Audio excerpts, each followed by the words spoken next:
learns to recite the words and have no idea what it says. And please don't think that this is what this means, because one could say, well, maybe I don't even need to memorize it. I can just keep a tape recorder, right? Have a tape recorder, these first 10 verses, just carry it with me. Anytime the Dajjal comes, I take out my tape recorder, right? No, it doesn't work like that. Right? This is not something which we do in this ritualistic kind of form, that the Quran in its recitation is like, magic. You have this magic wand of the magicians, etc., that we carry it around with us. We just got to bring it out, turn it on, and defeat the enemy type of thing, right? No. It is about reciting it based on belief. What the first 10 verses of Surah Al-Kahf address, we should reflect on the meanings that are there, which address, issues of sincerity of belief. Talking about the people of the companions of the cave and the trials that they went through and how they were firm in their belief. This is what we should reflect on when we recite these verses. And of course, we are encouraged to recite Surah Al-Kahf every Jum'ah. Thirdly, we should use that dua which the Prophet ﷺ taught us, which he taught us like a chapter from the Quran. Each and every one of us is no excuse, no reason why that should not be a part of our daily prayers. Allahumma inni a'udhu bika min adhabi jahannam wa adhabi al-qabr wa min fitnati al-mahya wal-mamat wa min sharri fitnati al-masih ad-dajjal. We should know it, and we should use it, and we should reflect on it.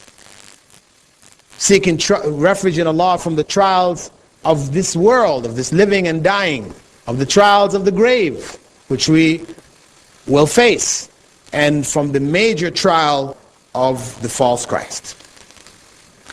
Furthermore, we should be frequent in our remembrance of Allah. We should be frequent in our remembrance of Allah, and we should know who Allah is. In that Prophet ﷺ said, Dajjal will be blind in one eye, and you will not see your Lord in this world, in this life. So you should not be under any kind of delusion. If your concepts, your understanding of Allah are clear and true, you cannot be deluded that this person could be God. Because, as the Prophet ﷺ said, you will not see Allah in this life. So anybody who comes, no matter what he does, he appears to bring people to life, he brings your parents back, he caused the sky to rain, the earth to bear fruit. This is not Allah. He's doing things that we normally attribute to Allah by the will of Allah, but this is not Allah. So it is important for us to know who Allah is, and that we remember Him. Dhikrullah. This should be on our tongues all the time. Remembering Allah. Not remembering Him again in the ritualistic fashion, which unfortunately we do at the end of our prayers, where we sit there and we do what Prophet ﷺ said to do, mentioning Subhanallah 33 times, Alhamdulillah 33 times, Allahu Akbar 33 or 34 times, depending on the narration. But the way that we do it, some people who accepted Islam and first came into the mosque, learned how to pray, and they observed Muslims after prayer, they came back to me and they asked me, what is it that Muslims are doing after the prayer? We see that the prayer is over and their hands seem to be shaking like they have some kind of, cerebral palsy or something, some kind of Hodgkin's or Parkinson's. Their hands are shaking like this. What are they doing? I explained to them, actually they're saying Subhanallah, Subhanallah 33 times. But people are saying it how? Subhanallah. So they're doing like this and their hands are moving like this, like they're, This is not remembrance of Allah. Let us not fool ourselves. This is not remembrance of Allah. Better we say Subhanallah one time, Alhamdulillah one time, Allahu Akbar one time, reflecting on its meaning, than to go through that, chattering of our lips and our tongues without any meaning at all. It is an affront to Allah. It is a disgrace. We need to re-establish the remembrance of Allah in our lives according to the way of Rasulullah sallallahu alaihi wasallam. And this includes all of the various du'as which he gave us in the morning, in the evening, when we leave our homes, when we enter our homes. For all of the various occasions, he has given us various supplications which help us to remember him. Fifthly, we should flee from him. Though I described a young man who would challenge Dajjal, and the Prophet ﷺ referred to him as the greatest of the martyrs in the sight of Allah. This doesn't mean that when you hear Dajjal is over in such and such a place, you're going to go take him on. No.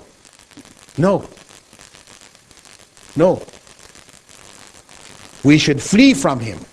When the trial of Dajjal comes, you hear he's in one town, flee. If you can get to Mecca or Medina, try to get there. Or whatever, wherever you hear he is, try not to be there. Prophet ﷺ said in an authentic hadith, which are found in the Sunan, in Sunan Abi Dawood, whoever hears about Dajjal should go far away from him. By Allah, a man will come to him believing that he is himself a true believer and end up following him due to the doubts which he created in him. This is the point. Don't think that we are strong, we can stand before Dajjal. No. Prophet ﷺ's advice is get as far away from him as possible. So, this is a reminder to you. And it is your duty to pass that reminder on. That people get the correct information about Dajjal. That we're not fooled that he is the American Bill, with that pyramid with the big eye there. People say, oh, that's Dajjal, it's America, Or we don't get fooled that, he is, he and his forces will be the United Nations, because there's some inauthentic narrations which say that the followers of Dajjal will have blue caps. So they say, hey, there's the United Nations. Dajjal. No.